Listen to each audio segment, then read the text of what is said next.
Now, the parts of the close, step number 3 is you have to understand there's 2 parts to every close. There's 2 parts, not 6, just 2.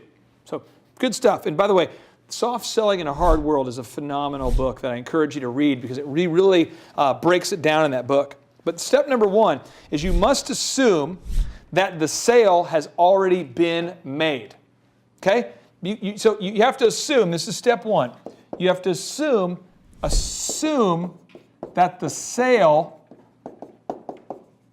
okay, that the sale has already been made.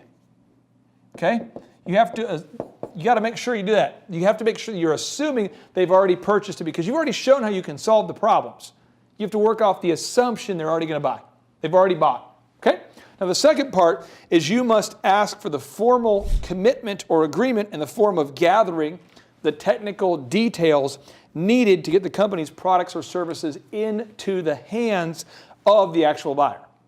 So let me give you an example. With our DJ service, after I would meet with the brides, I would go over I'd build rapport, I'd find their needs, and I would show them the benefits so we could clearly be the best entertainment solution for their wedding. I found out how interactive they wanted the DJ to be. I found out what music they liked. I found out what kind of sound system they wanted. I found out what kind of music they were looking for. And I was able to articulate in great clarity how we could do all those things for them and then support it by a benefit, support it by a fact. So I said, just so you know, our DJ will be there unlimited time. So as we talked about, on the day of your wedding, you'll have no rush. You won't feel rushed with unlimited time. And in fact, we won the award from Not.com as being the best DJs in the Dallas area. And they go, wow. And I kept doing that.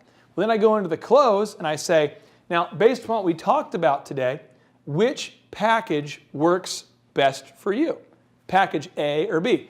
Notice I didn't say, do you want to hire us? And I want to hammer this point. I probably went 10 years without ever asking, do you want to book us or not? I just said, which package is best for you, A or B? Based upon what we talked about, which package is best, A or B? Thrivers, I need you to do this. I need you to work off the assumption that they're already going to buy. You've already made such a compelling list of benefits. You've already built rapport. You've already found their needs. You've solved them with benefits supported by facts. Now you're just saying, which package is best for you? Then what you'll do is you just want to clarify the details. And Marshall, if you can get into the kind of unpacking the specific questions, we want to kind of go back and forth and really unpack the details related to that detail portion. Sure. So the questions that you're going to want to ask are, who would be the point person on this project to roll it out? How would you like to arrange the uplights for the wedding if you're in the wedding industry? Yep. When would be the best time, ideally, for us to go ahead and start doing this? Where would you want us to meet you on the start day? What package works best for you? And then probably one of the most effective ones, do you want to go ahead and do this with a debit or a credit card? So what we're doing is we're asking who, okay, Thrivers, make sure you write this down. Who? Ask, well, who would be the person who would execute the contract? Mm-hmm. 2 is how. How would you like to get this started?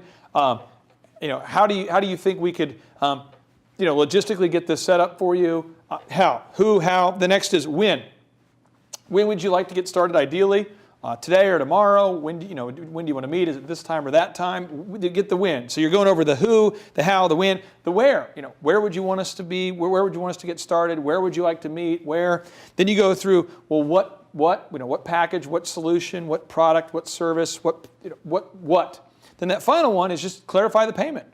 Debit card or credit card. And that's how you do it, guys. That is the deal. That's how you close a deal. But I used to do the weirdest close in the world, which is what you don't want to do. And I tried every move that didn't work. So I want to just sort of demonstrate with great mastery what you don't want to do. So I used to meet with the brides and I would say, now, did you want to go ahead and buy right now? And they would say, we'll have to think about it. Because it was just weird. It feels weird when someone asks you. You feel like all on the spot. And then I started the new move where I said, what do I need to do to get you started today? And then they go, well, we'd have to get back with you. And then I started the high pressure move. Do you want to book with us? Or do you want to risk really ruining your wedding? I remember I tried that like 2 or 3 times. And it was like, felt dirty. Then I learned this system, and then I would sit down with the bride and I would say, so who would be the one doing the contract for you guys? And they'd say, oh, it's my dad. Okay, great. And then how would you guys like for us to set up over there close to the stage or over here by the stage? Okay. Now, when would you like us to set up? When would be the time? 6 p.m. or 5 p.m.? Okay, great.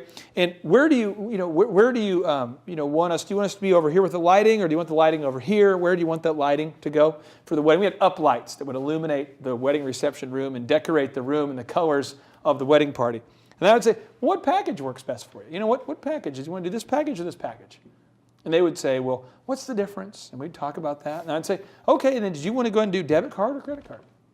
And you pretty much, I literally closed almost every deal except for this lady named Shannon and her fiance is Clark. It's Clark and Shannon. And I, for whatever reason, I got shut down. I hadn't been shut down in like 5 years. I remember that. I just they're in there in the office, and I was like, now, do you guys want to do debit card or credit card? And he's like, well, we'd have to think about it. And I was just like, what? I mean, I almost didn't even understand it. Because once you get so good at closing, you close everything. I mean, you can just close a lot. You'll close, and your ability to go for the close, get the commitment to confirm that sale is really the difference between, you can double your income just by, if you have enough leads and you already are talking to ideal and likely buyers, your ability to close could literally double your income.